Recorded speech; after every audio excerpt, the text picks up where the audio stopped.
strategies. That's our goal, to deliver the models and the strategy and the training to help companies see bottom line results from their predictive analytics. Great, thank you. So I'm going to kick things off today and then hand them over to Brett here in a little bit. So we're going to sort of start with a look back at where we saw things about a year ago. In early 2016, we noted an important crossroads moment really for the insurance industry. There had been a wave of big announcements from Google, Overstock, and others about entering, and then just about a year later exiting insurance.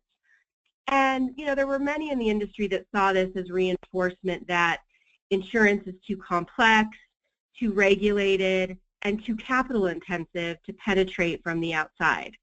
And several analysts and other tech experts, Venn Analytics included, sort of warned against that line of thinking. And primarily it was because the innovation economy really is taking hold across all industries. And even if a few early efforts don't pan out, we all think Google will be back one day, disruption or innovation in insurance really is here to stay. And so what we saw develop over the course of 2016 was an insurance industry that not only came to terms with the reality that innovation, is something that isn't going anywhere, but also really jumping in to lead the way in a couple of key areas. And the first area that we've really seen the industry step up is in its use of data and predictive analytics. Every year, Venn conducts an underwriting analytics survey, and we've seen these numbers inching up year over year. In 2016, 65% of property and casualty insurers reported that they are now using analytics in underwriting for risk selection and pricing. And many analysts, this report comes from Celent, also have reported that data analytics from an IT spending perspective is outpacing core systems replacement spending. So this is a trend clearly that is taking hold and is a bright spot, I think, for the industry. The other area where we see things taking hold is just the number of investments going into insurtech. There's been over $5.6 billion in investment since 2011. And while some of that comes from Silicon Valley venture capital firms, it also comes from insurance companies themselves. If you compare that to 2010 had only $85 million of investment into insurtech, it just shows the seismic shift in terms of money and attention going into insurtech. And one of the things that we think is really interesting, and we're going to talk about sort of throughout this webinar, is what's going on in the reinsurance sector. Reinsurers have invested 20 times the amount in private tech companies from the period 2013 to 2016 as they did in the previous 3-year period. And we think this is a really important trend to watch. So where does that leave us in 2017 and what to pay attention to now? So if we know innovation is here to stay, now the question is what do we do with it? And there are multiple surveys from within the insurance industry that have insurance executives recognizing a lack of skills and experience to sort of lead and execute innovation within their companies. And there are long-standing cultural norms. Insurers are meant to be risk-averse and conservative, which is a good thing in managing risk, but it also makes it difficult to lead change management initiatives that are necessary to keep up with the tech revolution taking hold in insurance today. And we see this playing out in at least 3 areas that we'd like to note. One is, who is the customer? Is it the agent or the policyholder? Before we answer that, why is it important to understand the end customer in today's world? And the answer is, customer demands for a better experience are winning out everywhere, and they're going to win out in insurance as well. So if you think about this from a consumer, your consumer's point of view, if you walk into a retail store like Best Buy, say, and you buy an iPhone, who does Apple consider their customer? Do they consider Best Buy the customer or you? I mean, clearly the answer is Apple considers you their customer. Let's take an insurance company example. let's say you're installing a new core system, new policy admin system, and you hire a systems integrator, say Accenture, to install it. Would you expect the policy admin company to consider Accenture or you, their customer? I think most people would say, well, the insurance company, I'm the one buying the system, I'm the customer.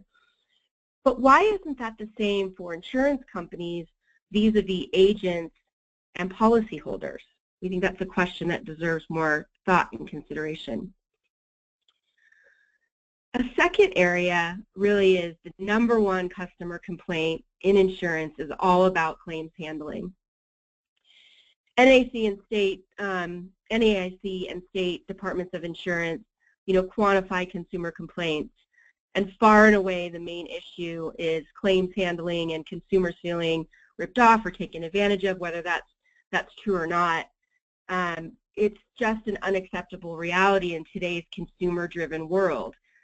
And so either insurance companies will figure out how to fix this friction with the consumer, or others, investing in InsurTech will figure that out. And then lastly, the other area that we see where the industry is sort of stuck in trying to figure out how to move forward is in attacking the small commercial market. And all of this sort of ties together in a theme. This is an attractive market. There's lots of energy aimed and buzz aimed at figuring out how to gain market share with Main Street small commercial. But we all know the commissions are too small to be interesting to agents or to justify expensive human touch of underwriters really looking at these small premium policies.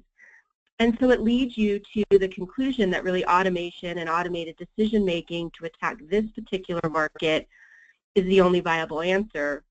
But we think it's really just getting lip service today, and there's a worry that it will disrupt the overall agent relationship, and having agents worried about, are you taking away, or trying to go around to the customer and not working with me. So, it's definitely a tricky road to figure out, but we do expect this to get figured out sooner or later because there is such an attractive market to figure out here in terms of small commercial, and it definitely needs a different go-to-market than policies with larger premium size. So let's take a step back and look at sort of macro trends around technology, and first look at your customers, the policyholders who are living also in this changing environment. The businesses that you insure, some of them will become irrelevant, but others will have a changing risk profile. I mean, we're all talking about self-driving cars, and one of our favorite announcements from the fall was Amazon Snowmobile, which is shipping containers for exabyte scale data transfer. So data warehouses literally going in trucks across the country. What does that mean in terms of the intersection between commercial auto insurance and cyber risk insurance? This and many other things are going to cause insurers to always be catching up to the changing risk profile of the businesses and consumers that we insure. And now tech is obviously changing insurance, which is the main point of what we're talking about today, and it really comes down to customer engagement and this direct model. And tech companies have a much different view of customer engagement than incumbents in any industry, insurance included.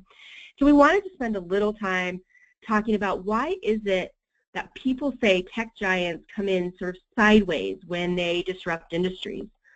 And what it comes down to is a very different model of customer engagement. So this is the incumbent view of insurance. You could design a similar Venn diagram in other industries, travel, consumer credit and banking.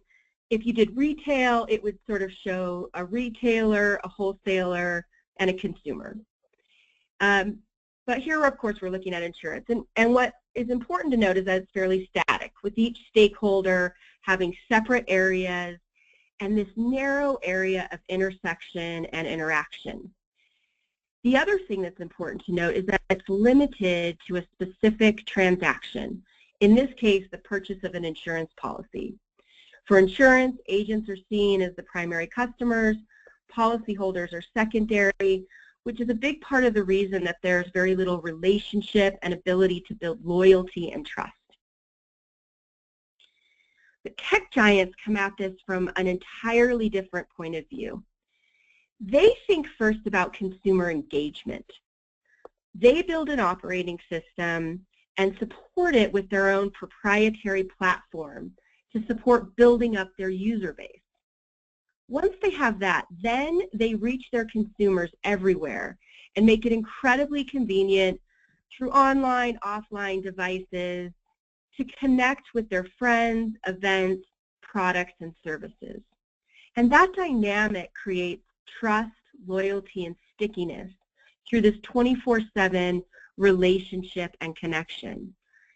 That allows tech giants to constantly to decide to offer a variety of customer products, customer service, and product offerings. They don't have to be stuck with one vertical or one specific transaction. They can grow their relationship with the consumer over time and sort of meet their needs in a variety of areas. And that's why they're able to attack, quote, industry sideways, because they have that engagement model first, and then they layer on different products and services. So that's sort of, how it happens. The other piece that's really important is how they think about iteration and improving their own offerings. There's definitely a mantra in tech: disrupt or be disrupted. And that approach requires sort of this fundamental operating principle of data-driven decision-making. It's the advanced data and analytics engine that gives these companies the insights to understand consumer behavior and how to adapt their approach to best meet customer needs. So how might an insurer, adopt this view? Well, the first thing would be to take a step back and say, you know what, let's stop thinking about selling insurance policies as our core value prop. Rather, what do we really do? We help individual consumers and businesses dream big, take risks, and stay protected. We really, you hear a lot of insurance executives talk about we really do fuel innovation in this country by allowing businesses to start and consumers to take risks and own homes and cars. Very few people would do those things if they had to take the risk on all themselves. But a consumer engagement model could really accentuate that. So if you started to think about how do we create that sort of connection with the consumer so that they understand we see that too, and we have a way to help them do that in a variety of ways versus we're just trying to have a transaction of selling an insurance policy, that would be a new way of thinking about how to deliver our service. And then the second is to be transparent about price and coverage and sort of fix the main problem, which is trust and claims handling. So just to take a look at, the buying cycle as it is today. This is a commercial lines example of what it takes to quote and bind an insurance policy. It's dizzying in its complexity and the number of steps to get to a transaction. I'd say this is sort of the epitome of not being customer friendly. We've done some analysis with our customers and discovered how incredibly ineffective it is for the insurer as well, with the entire process taking 30 to 60 days and only binding about 20% of what is quoted. So needless to say, there's lots of room for improvement and a better experience for the policyholder, the agent, and the insurer, and not to mention better profits. You can make this a more efficient system. And there's good news in here, which is that it's not a zero-sum game. There's a great 2016 J.D. Power survey on customer satisfaction with large commercial insurers, and it noted something really promising. The insurers who scored the highest in terms of customer satisfaction rate rankings, including XL Caitlin, CNA, and Chubb, also have some of the strongest combined ratios in the industry. And as Insurance Information Institute pointed out when reviewing this study, it really does suggest that the most profitable insurers are able to support more flexible underwriting standards that better meet customer needs. And there's good news in here for agents as well. Trusted advisors are absolutely still key in the insurance transaction as we make this move towards a more digital, modern customer experience. A different J.D. Power survey talked about consumer satisfaction rankings and the importance of agents and brokers. They did note that customer satisfaction is falling a bit for the largest U.S. auto insurers, but it's inching up for smaller insurance companies. And Insurance Journal sort of reported that that one key reason that smaller insurers are doing better is the value that's being brought by their independent agents. So there are things in this trend where everyone has a role and everyone actually can evolve their business and meet customer needs and sort of fix the customer satisfaction issues we're facing today. And while InsurTech is making waves and there's lots of young startups looking at the front end of creating price transparency for consumers, that is a very valuable service excuse me, sorry, I have a cold. Front-end distribution and providing transparency, efficiency, and a true sense of fairness in the coverage and price of a policy is a much-needed first step. However, if a new quoting system is followed by the same cumbersome process for binding the policy, billing, and administering claims, the customer experience won't be all that different. So taking the friction out of the entire system from product offerings, quoting, binding, billing, and claims handling is where the real transformation lies. Direct models from companies like Lemonade, Berkshire, and Hiscox are encouraging. And this is where we'll bring back the idea of reinsurance as well. Reinsurers are well positioned to make a similar impact and aren't sort of shackled by the many legacy issues of traditional insurers. All of these traditional insurance players, primary insurers and reinsurers, have the potential to go well beyond what many VC-backed startups are able to influence today. So let's talk a little bit more about that front end versus back end. Some industries like travel have been able to effectively disrupt or push traditional players to innovate by focusing solely on the front end. You know, Expedia and Orbitz focused on price transparency and comparison and didn't have to worry about changing how airlines and hotels ran their business post-reservation. There was enough consumer pain on pricing and finding the best flight options that this approach really solved. Similarly, in a previous role, I worked at ServiceMagic.com, which is now HomeAdvisor, who pioneered the online connection of homeowners and contractors. Homeowners struggled to find and connect with reputable contractors, so that providing that front-end solution to make it easy and reliable worked really well.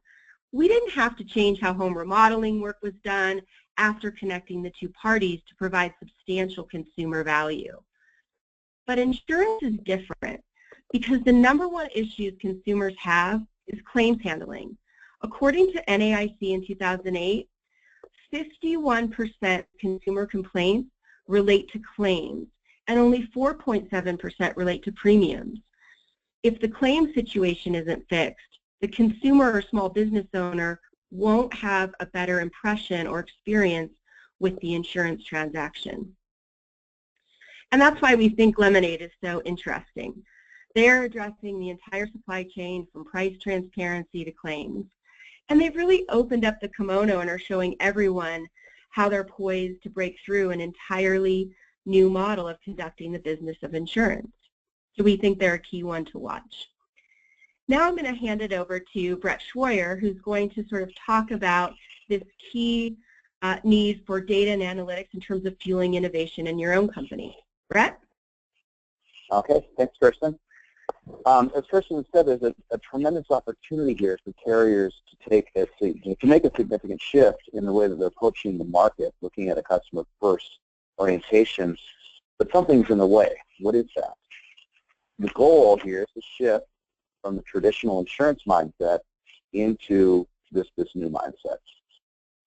So we've already covered 2 key changes. There's the importance of viewing the policyholder as the primary customer And there's understanding how the tech giants are winning a customer loyalty against incumbents in many industries.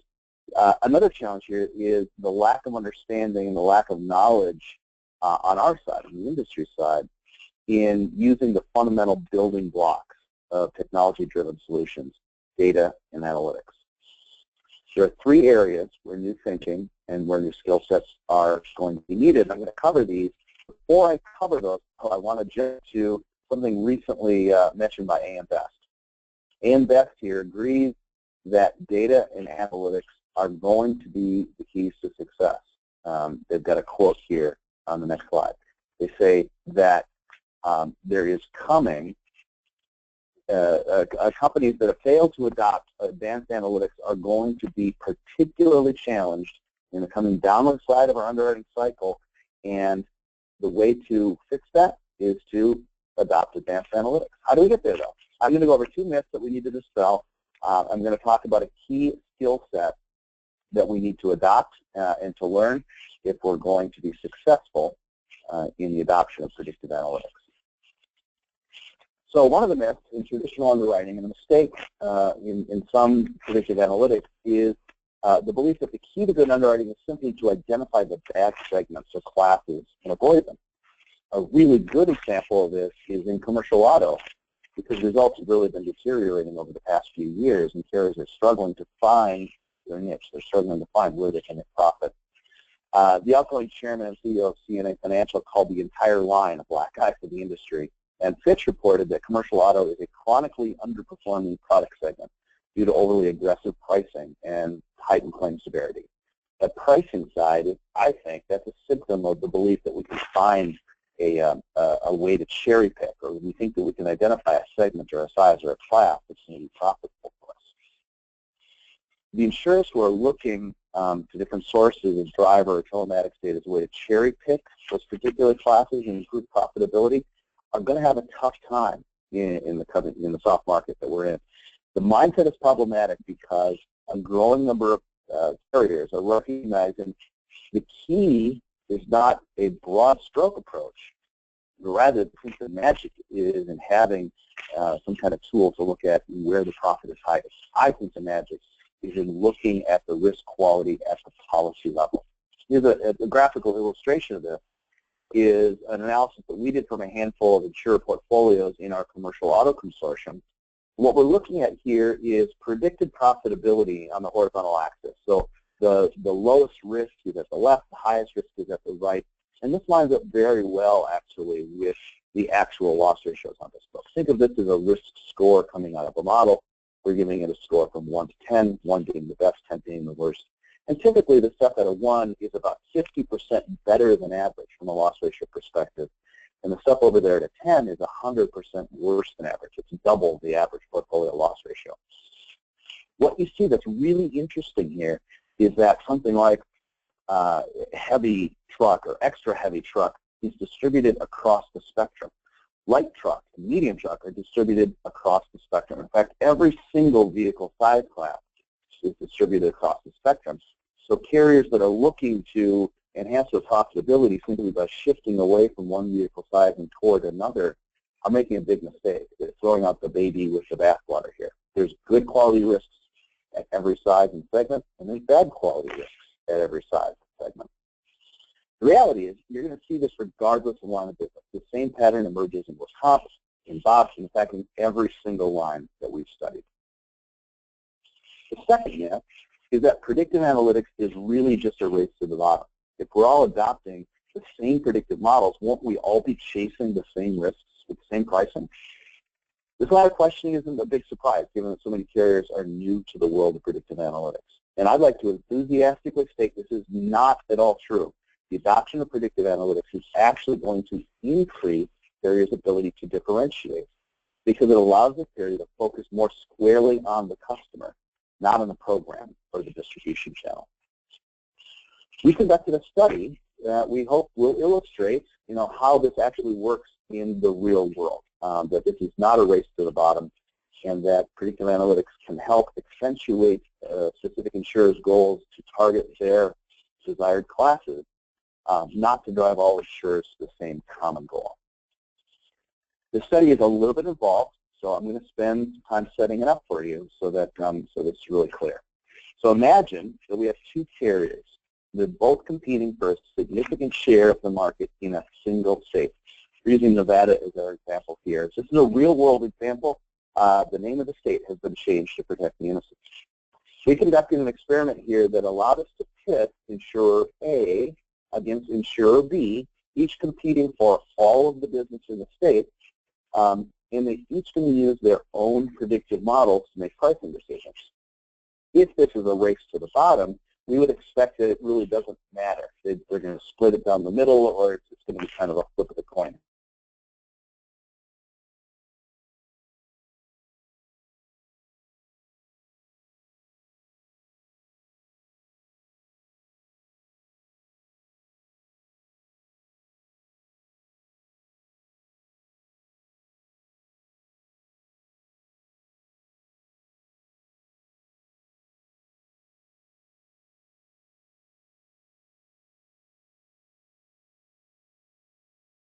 Renewal business, they have to be 10% lower in price. Similar with carrier B, in order to win carrier A's business, have to be 10% lower than carrier A. So, Kirsten's already advanced the slide. The first scenario, we're going to look at insurer A's portfolio only. So let's assume that insurer A represents the state market, and we're going to let both carriers use their pricing models to price these policies. So is that clear? Insurer A and insurer B are going to compete on insurer A's portfolio. And insurer B here, again, has to be 10 points lower on a risk in order to win it. Now, think about what that means. That means that insurer B has a model which is able to better identify a good risk than insurer A is. Or insurer B has a poor model, they're going to underprice some business, and they're going to, in fact, price themselves to a higher loss ratio. In the second scenario, we flip it right on its head. We do it exactly the other way. Now insurer B's portfolio is on the block. Insurer B is going to apply their model to determine pricing. Insurer A is going to apply their pricing to that same portfolio, and they can only win the business where they are 10% lower, and therefore succeed in luring that risk over to the other side. Let's look at what the results were at the end. So we'll start with scenario one, where insurer A's portfolio is on the block. Insurer A's model is able to retain 67% of the premium at a little under 60% loss ratio. Insurer B is successful in taking some of that business. In fact, they won about a third of it, but they won it at a higher loss ratio. So you might look at this and say, carrier A has a better overall model. Carrier A's model is better at pricing and retaining the business that carrier A wants. I wonder if they're going to be successful in stealing carrier B's business as well, given that they have a superior model. The one thing that's obvious here is that the models are, in fact, different. So in the second scenario, we look at carrier B's portfolio. Now carrier B, using its model against its portfolio, succeeds in retaining 95% of the premium at a 61% loss ratio. Carrier A is able to steal about 5%, but with a loss ratio penalty of about 4 points. The models clearly have some predictive power. Each carrier's model is tuned to help them attract and retain profitable business. But there's a lot more to underwriting than just a working model. So I get this question from clients and from carriers a lot when they look at this study, and they say, what sense does this make? Why would the two models give such different answers on what is essentially the same portfolio? Well, there's a real-world example that explains this really well. Imagine that carrier B, insurer B, specializes in trucking risks. They love transportation risks. And insurer A avoids transportation risks at all costs. Insurer B probably, since they love trucking business, they have underwriting expertise. They've been doing this a long time. They're able to put loss mitigation and loss control programs in place. In fact, they're better at managing claims when they come out. So in essence, a single risk, Bob's Trucking Incorporated, will be a better performing, a lower loss ratio risk on carrier B's portfolio than it will on carrier A's portfolio. Carrier B's model is actually going to identify that. It's going to say this risk right here is going to get a low score in carrier B's model, but carrier A's model is going to give it a higher score because they have different capabilities, they have different histories, they have different areas of expertise in managing risk and in managing claims. This is not a race to the bottom. There's a lot of differentiation available in different carriers' models if they're correctly calibrated. Finally, so I've talked about two of the myths. I'd like to talk about a key skill that's needed to be successful, and we call this skill applied analytics. As I said earlier, the model is just a small piece of an overall predictive analytics strategy. A model it's math. It can sit on a shelf and it can do nothing, or it can be applied effectively. A recent Malpractice study pointed out that a small 22% of insurers are able to provide real-time decision support into an employee's workflow. That step, that real-time decision support, is imperative to becoming an analytically driven organization. It's knowing where to take the model and insert it into the data flow, into the decision flow, into the management flow. How are we going to extract value from this? Valent's Applied Analytics Framework outlines all of these critical processes and the skills and the tools that are needed to match the business priorities with the available analytics and data to drive strategic outcomes. This framework applies to internal or third-party assisted analytics projects. It helps carriers turn data and analytics into a bottom-line profit. When you're using Applied Analytics Framework and you incorporate these modeling tools into strategy, this is what you can expect to see. We did a broad study of our workers' compensation clients who've been using model for at least 2 years. This represents a very diverse set of firms, in this case in workers' compensation, with line of business premiums ranging from just $15 million annually to over $350 million annually.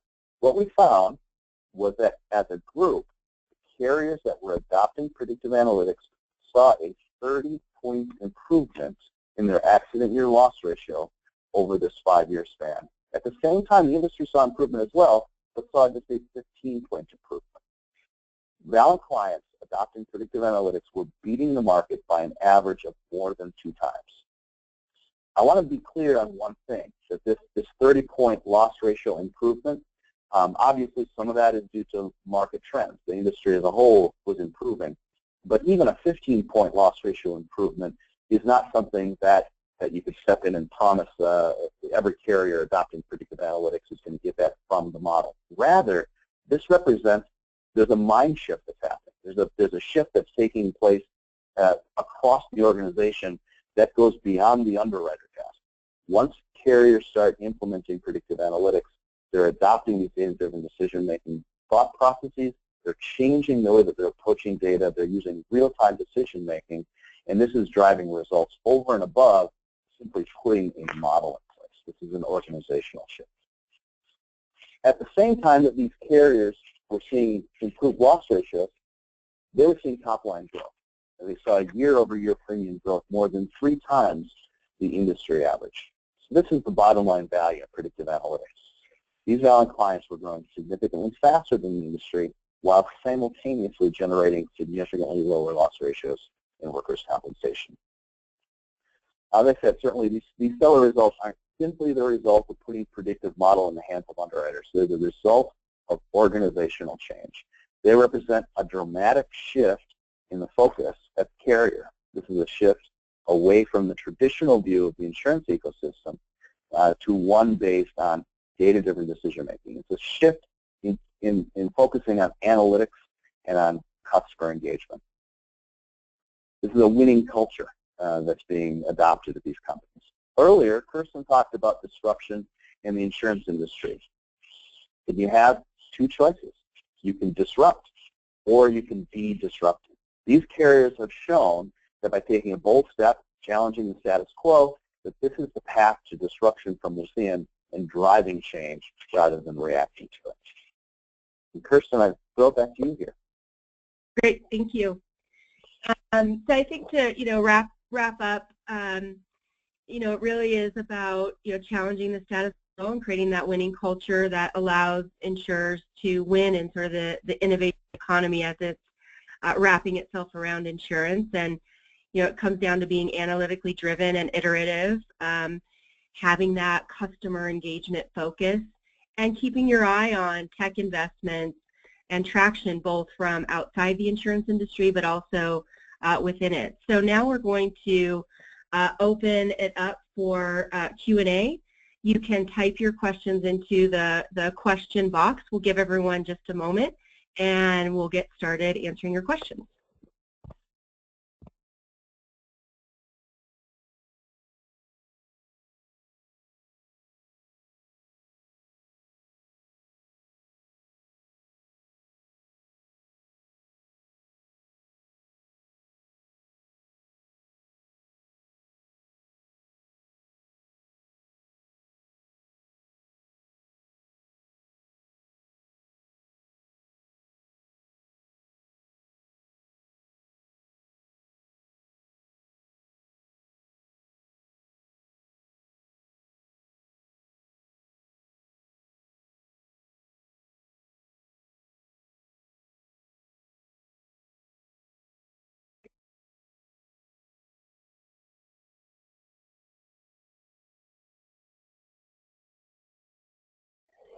All right, Brett, we have a couple of questions I'm going to hand to you.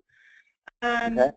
The first one is, what do you think is really possible in terms of commercial auto performance during such a soft market? Well, I think it really depends on your appetite or your ability to be flexible with the amount of business that you write. If you're stuck, from an expense standpoint, if you have to maintain your volume, and so you simply have to accept some risks just to maintain that premium volume, you could be in trouble because you're going to have to accept things that you otherwise wouldn't like to accept. But when we looked at that slide earlier that showed the distribution of risks in commercial auto from bins 1 through bin 10, as I said, bin 1 is about 50% lower than industry average loss ratio, and bin 10 is 100% higher than industry average loss ratio.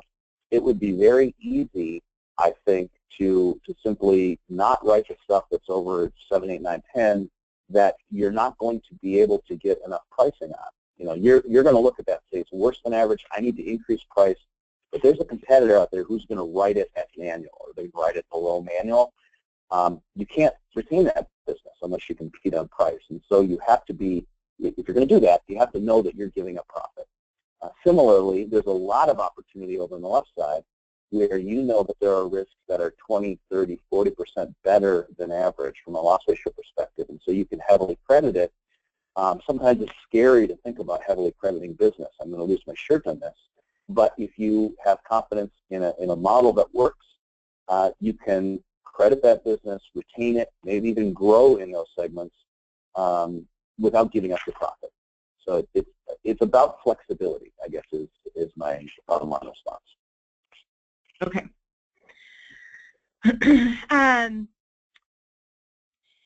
So another question is, have any players in the medical malpractice marketplace started using predictive analytics, and do you think that industry segment is open to such a use at this point?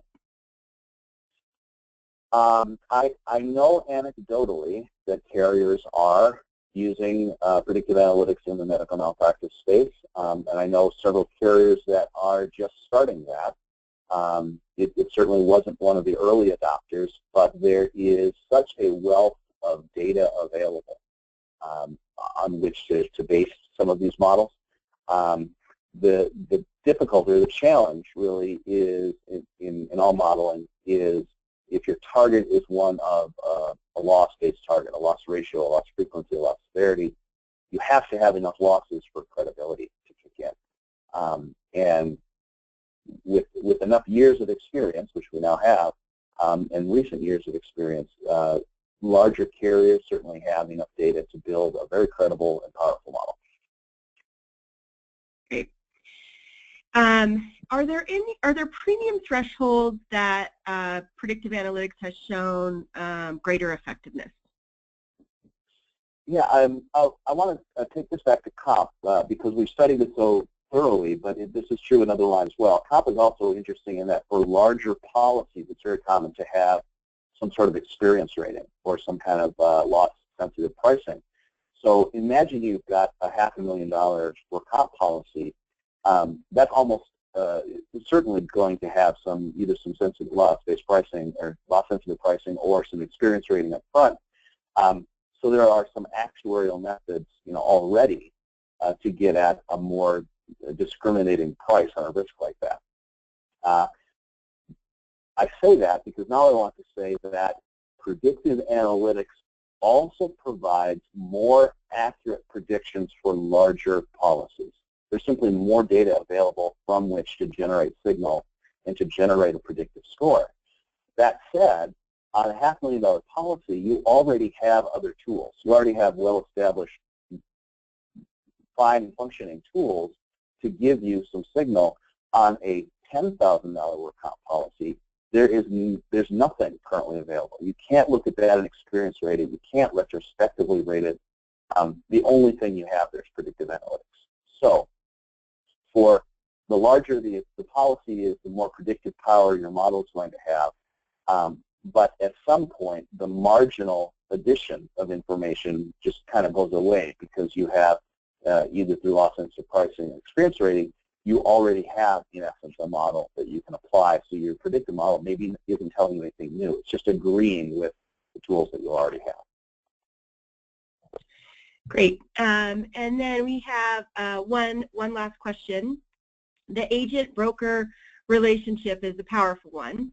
Any thoughts on allaying the agent-broker anxiety on changing how the customer-insurer dynamics work, especially for small and medium-sized insurers? I'll add a couple of thoughts and then Brett, hand it off to you. What we've seen time and time again from carriers that do really well with this is a solid communication plan and involving the stakeholders early on in the process. So if you bring in your agents and let them know that you're making this shift, explain why, and also reinforce that your underwriters still have the authority to make decisions, and that analytics is a tool. It's not replacing underwriter expertise. It's not replacing your relationship.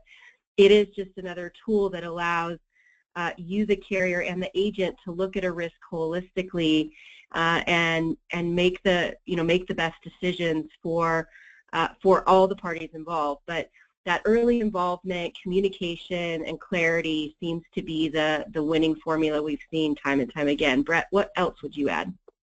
Yeah, I wanted to dive right into the heart of what I think the question is asking, and I read between the lines and I saw, direct sales of commercial insurance or straight through processing, and the agents are worried about some, disintermediation here. And I think that that's a legitimate fear, that we certainly have a lot of carriers that are interested in applying predictive analytics to small policies so that they can reduce their expense, either touch it less internally or go direct to consumer and cut the agent out altogether. And I think that that's a valid strategy on their point, but I don't think that's the end of the game. I don't know if everybody has ridden in an Uber. Most people have ridden in an Uber, and that was very disruptive, for example, in New York City. But I don't know if you've ridden in a yellow cab in New York. They've adopted a lot of the same methods, a lot of the same tools, a lot of the same. You can pay on your phone, you can hail a cab with an app. Yellow cab is catching up. So I see this as becoming potentially an arms race in analytics between carriers trying to go direct and the agents now building their own niche books of low-touch, high-value business that they can feed to carriers. So you could actually have predictive analytics in the agent's hands, and then they are doing some of this analysis and handing that off to the carrier. This might be a small niche carrier that doesn't have predictive analytics, so the agents are able to actually drive some innovation and change themselves. That's interesting. And we've had a couple more questions come in. how do you move towards data-driven predictive analytics when legacy systems are so data poor, either in the actual risk or loss attributes or accuracy? How do you supplement your own data when it is incomplete? That is the biggest challenge, to be honest, and it always has been in predictive analytics. Go back 15 or 20 years when companies were first starting to think about this. The process of building the data warehouse or the modeling data set would sometimes take years because they were aggregating data across multiple legacy systems or across multiple tables. And I guess the only thing that I can say here is it's a change that has to be undertaken eventually. You may be on a legacy system now. If you can't get good data out of that system, you will eventually, that will be your undoing. You won't be able to do data. You won't be able to do analytics on that. You won't be able to do some more advanced reporting. You won't be able to get close to the customer if you can't have that kind of visibility. So long term, that has to be in your roadmap to fix that, to resolve that issue, to have more data available, more data points available on a risk or on a claim, and ultimately more real-time data available on your book. In the short term, I think the solution is in data consortiums. You're going to team up with an organization or with the carriers or with Valent that has data across multiple carriers, and we're able to fill in some of those holes that might exist in your data. That could get you through the 2 to 3 to 5 years, whatever it is, until you have capabilities in-house to be tracking and utilizing the data yourself. Great. And then the final question, I think, final this time, is how do you get underwriters on board with using analytics when they also can see it as taking away their decision authority? Right. Yeah, you have to be very, very upfront from the very start that this is not taking away your decision authority. That this is a tool. Ultimately, you're the underwriter. You're making the decision. Obviously, there's an exception there if we're doing straight-through processing, cutting the underwriter out altogether. But frankly, that's probably the business that the underwriter didn't enjoy working with very much anyway. This is the stuff that's small. There's very little decision-making involved. You're kind of maybe you're spot checking it, making sure there's not an exception. This allows the underwriter to spend more time on the risks that matter. There's a lot that the model doesn't know. This is one of the most important things to point out, is that the model cannot know everything that's in your head. All the model is going to know is how to weight some of these quantitative variables together to give you, the underwriter, the best possible starting point, best possible starting baseline set of assumptions, and then you apply your trade from there and look at the intangibles, or start looking at the subjective criteria to see how you want to react to that baseline assessment. Great. Well, that does it for today's webinar. We want to thank everyone for spending the hour with us today. We will send around a recording link tomorrow so that you can have the playback of the webinar, and have a great day.